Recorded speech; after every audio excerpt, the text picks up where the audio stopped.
Ketchikan! We are back with another episode of Healthy Minds, the first one of 2021.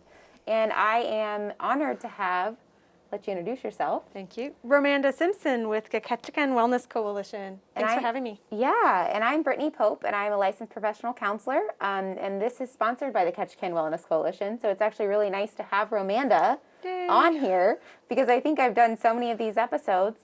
And you've never done one. I've not done one, so I'm pretty happy to be joining you today, and hopefully we can have a conversation.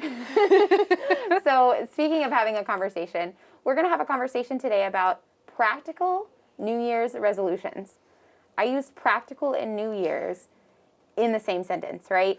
We always set sort of these high expectations for ourselves on January 1st of every year. And if you're anything like me, Romanda, or I used to be before I thought I actually need to shorten my resolution list, I never really meet my resolutions. So I would definitely agree with that. I tended to choose one, but I still wouldn't meet it because I would make it either too big or like so overwhelming to start that So speaking of making them too big, let's start there. So when we think about practicality, we think about making stuff simple.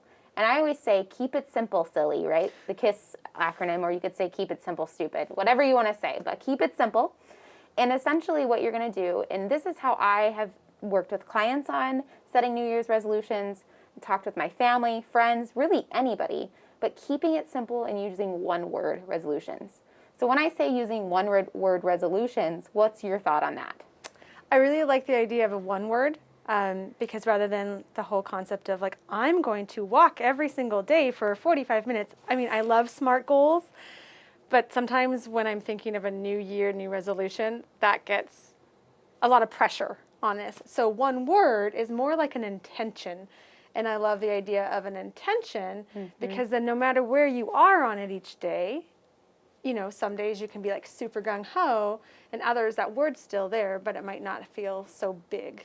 So I like it. So when I say one-word resolution, if you were to think about your New Year's resolution for 2021, keeping in mind 2020 was one heck of a year. So I think we were all looking forward to January 1st and maybe setting a new intention or a practical New Year's resolution. So if you think about 2021 for you, what's your word and why is that your word? It's funny when you said that, I'm thinking, oh my gosh, I have to choose a word. And actually it was easy. Especially after last year, it's something that I had started to explore and I would like to carry through this year, and it's self-compassion.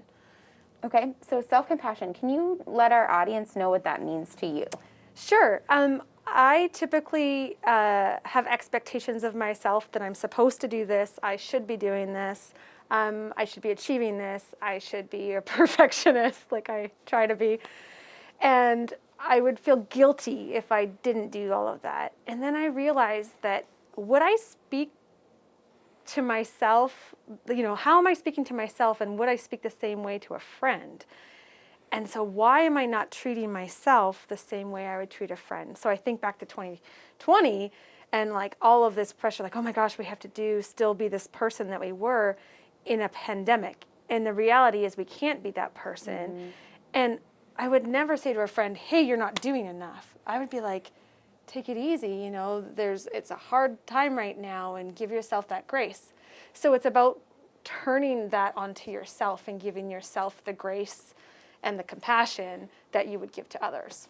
And I think we could all use a year in 2021 of self-compassion or even grace to ourselves. Because I think we don't acknowledge that we are busy humans. All of us are busy humans. We have family, we have friends, we have work, hobbies, so on, foraging, whatever you do. We have all kinds of things, especially in Southeast Alaska, where we like to get outside. And it's also been a not so great year. So if you had a goal where it was like getting out and walking every day, and the gale force winds prevent that. And the nonstop rain. And you could get really hard on yourself. So to have a word like self-compassion where maybe like a branch of that intention is I want to get out and walk, but being kind to yourself and saying, you know what, the weather is not nice today, so I'm gonna take a break and I'll walk on the treadmill at the rec center, Yeah. So kind of that, like, that kindness to yourself. So I like that Or word. do some stretching at home. Yeah.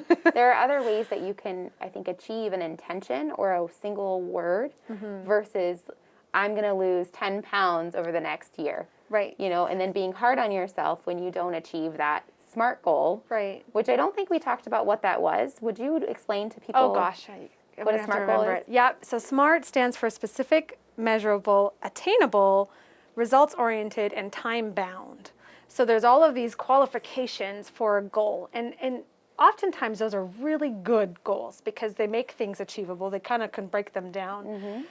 But I think when we were looking at resolutions for an entire year, that can be really big. And also, we don't know what's going to happen this whole year. So being able to choose the word to focus on instead allows us the space to be flexible on how that looks in our reality of today and tomorrow and next month and, so on. So another concern that I have when I think about a New Year's resolution not being practical is sort of, we've already had this weird year of unexpected changes in 2020, loss, lots of grief of all kinds, whether it's the death of a family member or the loss of a job.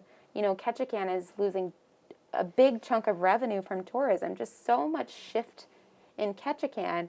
So when I think of a New Year's resolution, I'm thinking, oh my gosh, there's all this other stuff going on.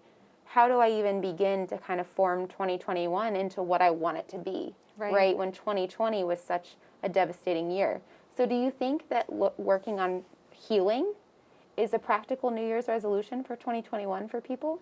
Yes, especially because that could look differently for everybody. So talk to me more about that. I'm thinking, when I think of healing, I mean, we all heal in different ways. And like you're saying, we all are dealing with different life challenges right now that it might be affecting. And so if you're focusing on healing, for example, you can take that in a direction that's going to work for you and your current situation. So, and then practically speaking, that's going to probably get you through a year versus this expectation, I have to do, I have to be, I have to this. If you can actually almost slow down and give yourself the space to acknowledge the challenges and then heal from them, I think that opens up a lot for the whole year and then for next year too. It sounds like a pretty practical resolution to look at maybe healing or looking at, I'm going to spend more time with my family. Yeah, I love that one. I think that one's a pretty important one. Or friends, because some people don't have family here either, right? So that's still your family, if that's like your adopted family is what I like to call them. Right, exactly. Some people are from Canada and can't go cross the border, right? Can't cross the border right now, no.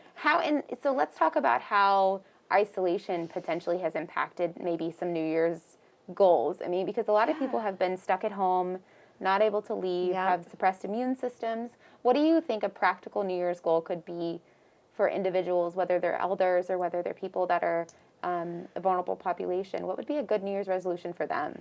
I think you were kind of touching on it and almost Probably hinting towards it. It's like maybe nudging you. Maybe we're reading on the different direction, but to me, I'm thinking connection. And connection looks different right now. So you talked about being able to hang out with your family or your friends, and I think you can create the bubble, which is really great. And I think Ketchikan's done a great job of doing that. Of like, okay, who is in my bubble and how do we do it? But we're in a small town, so my bubble connects with your bubble, and sometimes that's harder. So for those that have immune compromise or are elderly, what could connection look like this year as we're still transitioning into kind of the new hopefully post-pandemic era? But I think the cool thing about connection is that there's so much possibility there for us. I mean, I don't know, have you changed the way you connect with people? Have you increased your connection? I think it's interesting. I feel less connected to my family than me, and I don't mean my nuclear family, like my kids and my kid and my husband. I don't have two kids, but my kid, my husband. But my family back home, I feel a little, I think, less connected to. Okay. But probably because I haven't used the mediums like Zoom or FaceTime to connect with them. But have you increased your connection with people here I think locally? so. I think I've increased more locally because that feels like that's where the need has been. Okay. Of just kind of forming that community because we've been really impacted locally.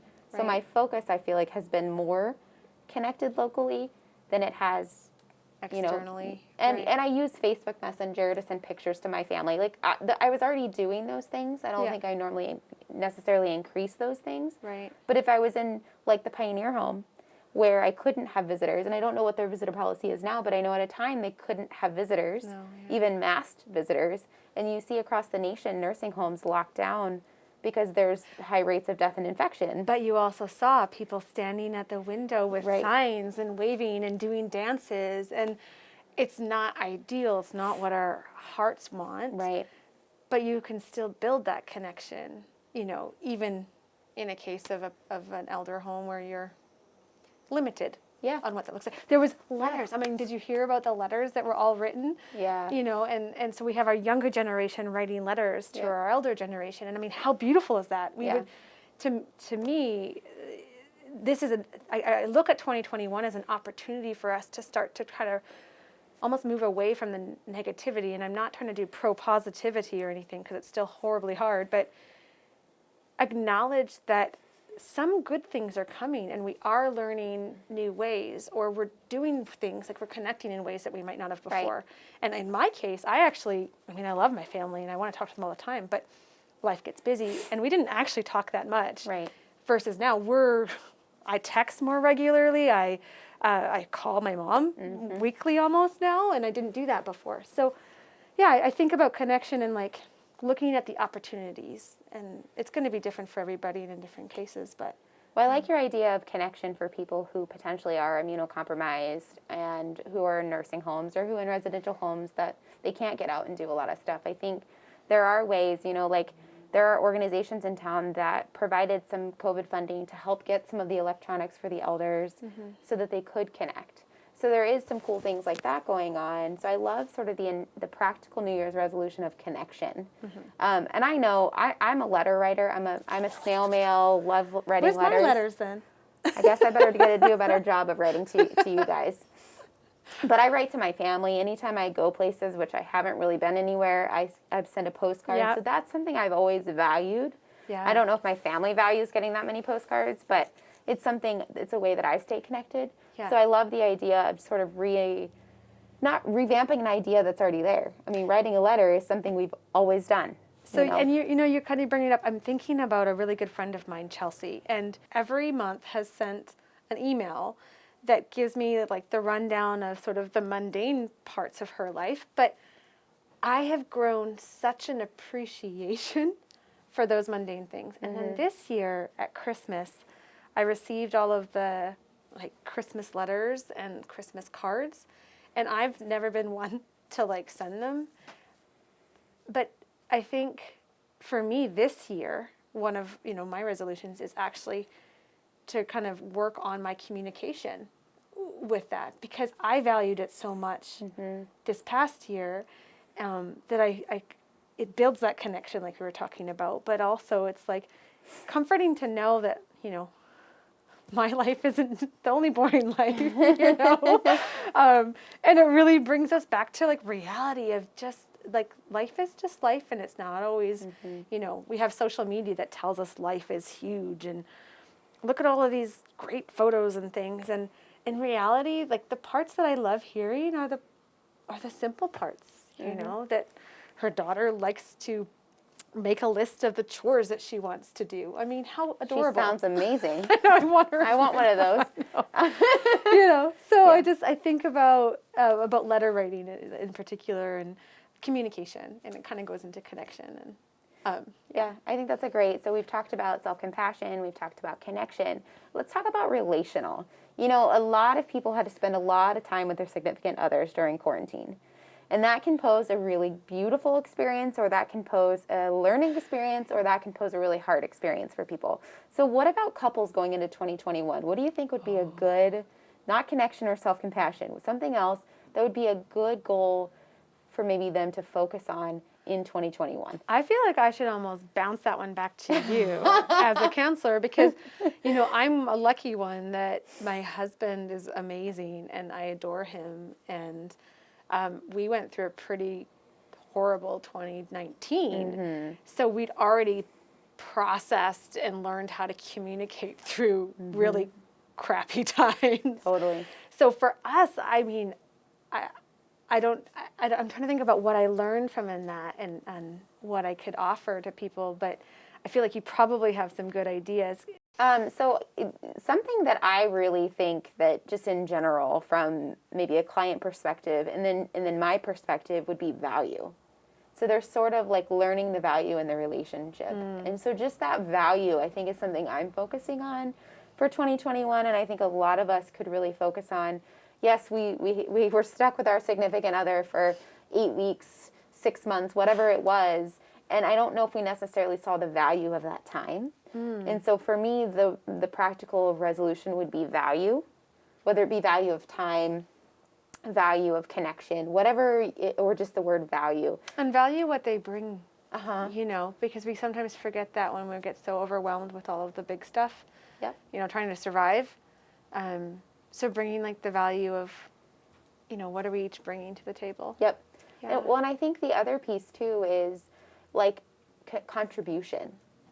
Contribution to relationships. So we could even look at maybe like the value of contribution. But I think just value is such a good overarching term to then just focus on like being present in the moment with your partner, actually enjoying the silly little like quirks and the mundane stuff. One of the best, I think, advice I've ever gotten was, I actually think Carla gave it to me, another mental health therapist, but have fun in the mundane. Yeah. Don't make it boring. And it's like, so like we are filling up bottles at night and throwing away the poop trash can from the kid, like the poopy diapers in the trash can. And it's like laughing that like, oh gosh, like we have all these bottles that we have to wash because our kid is a horse and eats all the time. Just finding the fun in the little things. Like today, we went for a walk and sort of I value that time with my son and my husband because I work full time. Right. And so using that time to walk with him, 10 minutes into the walk, I was dead and wanted to come back because it was too cold. But I think that time, having that 10 minutes with him that I normally wouldn't have had during the day. Right. So, it's like appreciation almost too, you know? Yeah. So I think for me, the word's really value in relationships. And I think about, some of the things that I've heard with people saying like, oh, it was really rough or this or that. And I just think we've gotten in such a routine that I think 2020 took us out of that routine.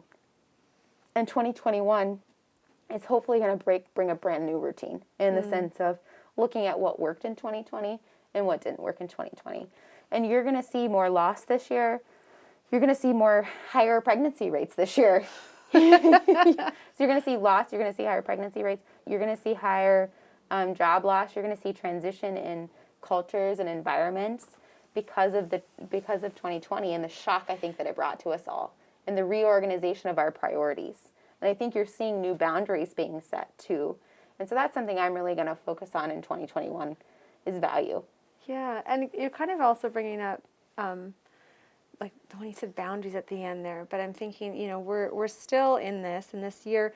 I know a lot of people have put a lot of expectations onto 2021 and what is 2021 going to be so that's so much better than 2020. But to be honest, like the mundane 2021 is exactly what we need, and it gives us the opportunity and the time to slow down, to really appreciate and value what we do have and who we have in our life, to build those connections.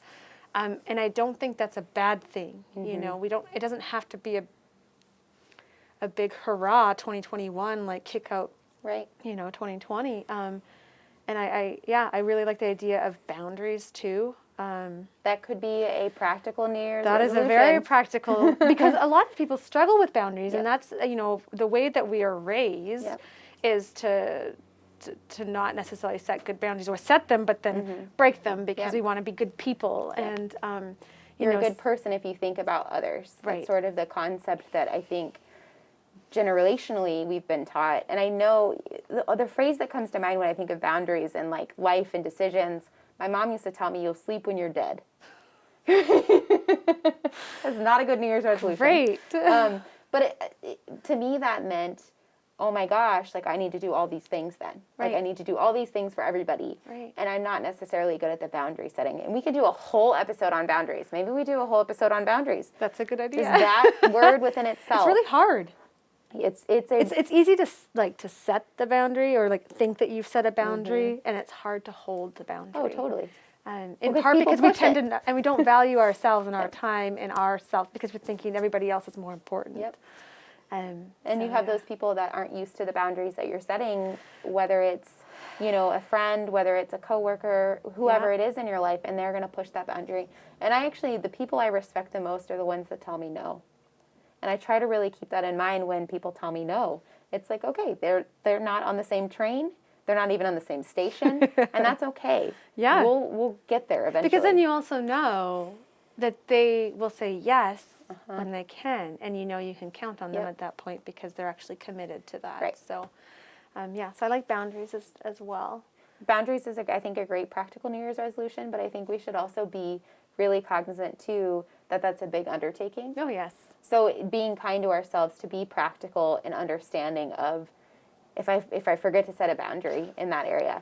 And actually, so I'm going to go on that because New Year's resolutions, we tend to say, I failed at it because on day 3, I didn't go for my 10-minute walk, and I'm supposed to go every day. And then we just say, okay, well, I'm done. And I chuck it out the window. And I think... I usually do that on day 7 of January. So maybe I'm earlier than you. Great, thanks for making me feel...